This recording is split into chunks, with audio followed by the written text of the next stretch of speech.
সম্মানিত দেশবাসী, বাংলাদেশ নতুন এক স্বাধীনতার জন্ম দিয়েছে, নতুন এক স্বাধীনতার মোড়ক উন্মোচন করেছে। স্বৈরাচারীর পতন হবে, অসংখ্য ওলামায়ে কেরাম কোরআন থেকে বলেছে, কিন্তু মানুষ কখনো বুঝতে চায়নি এবং বুঝেওনি। কিন্তু আল্লাহ কোরআন স্পষ্ট বলে দিয়েছেন যে জুলুম, নির্যাতন এটা আল্লাহ কখনো সহ্য করেন না। তো স্বৈরাচারী পতন হয়েছে, কিন্তু যেটা শায়েখ মিজানুর রহমান আজহারী বলেছেন যে এখনো পর্যন্ত বাঙালি সংকটময় মুহূর্ত কাটেনি।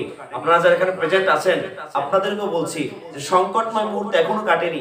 বিজয় উল্লাসে মাতোয়ারা হয়ে আমরা যেহেতু সুনাগরিক, সচেতন নাগরিক, একজন সুযোগ্য সচেতন সুনাগরিক হিসাবে আমাদের কোনো আচরণে, আমাদের কোনো বিহেইভে, আমাদের কোনো কাজে আমরা এহেন কাজে নিজেকে সংযুক্ত করব না এবং অপরকে উৎসাহ দিব না যাতে দেশ ও রাষ্ট্রের কোনো সম্পদের ক্ষতি হয়।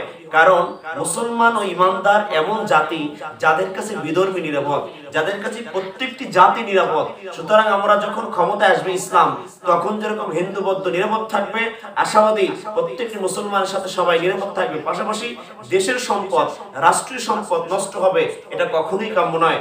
রাষ্ট্রের কোনো সম্পদ নষ্ট আমরা করব না। যথাসাধ্য এবং যথেষ্ট পরিমাণে সম্পদ আমাদের নষ্ট হয়ে গিয়েছে, এই খেসারত আমাদের প্রত্যেকটি জনগণের গুনতে হবে। যদিও ভুল জনগণের না থাকলেও আমাদের অনেকেরই ভুলগুলো গুনতে হবে, কারণ আমরা অনেক সম্পদ নষ্ট করে ফেলেছি এবং আমাদের এই দায়ভার কাটতে অনেক সময় লেগে যাবে। সুতরাং আমরা কখনো কোনো উস্কানিমূলক আলোচনা এবং কোনো পর্যায়ে কোনো ভাইকে আঘাত করে কথা না বলে আমরা ইসলামের প্রীতি, সম্প্রীতি আর ভালোবাসা দিয়ে রাসূলুল্লাহ সাল্লাল্লাহু আলাইহি ওয়াসাল্লামের মতো আমরা তার আদর্শের সৈনিক হিসেবে দাঁড় করিয়ে সম্প্রীতি আর ভালোবাসা দিয়ে প্রত্যেকটি মানুষ, দেশ ও জাতিকে দেখিয়ে দেব আমরা ঠিক রাসূলের আদর্শ সৈনিক। পাশাপাশি আল্লাহ সুবহানাহু ওয়া তাআলা বলেছেন, ওমা কারু ওমা কারাল্লাহ আল্লাহু খায়রুল মাকিরিন।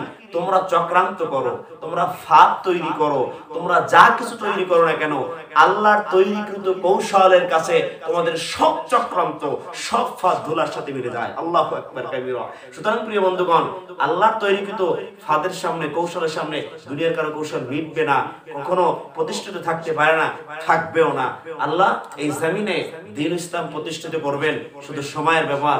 আজ হাজারো লক্ষ লক্ষ শহীদ হয়েছে সারা পৃথিবীতে, আল্লাহ দ্বীন ইসলাম উদ্দিন করেছিলেন এবং আজ এই ক্রান্তি লগ্নে অসংখ্য বুকের তাজা রক্ত ঢেলে দিয়ে যে জাতি নতুন করে স্বাধীনতার মোড়ক উন্মোচন করেছে, সেটা বিজয়ের উল্লাসে।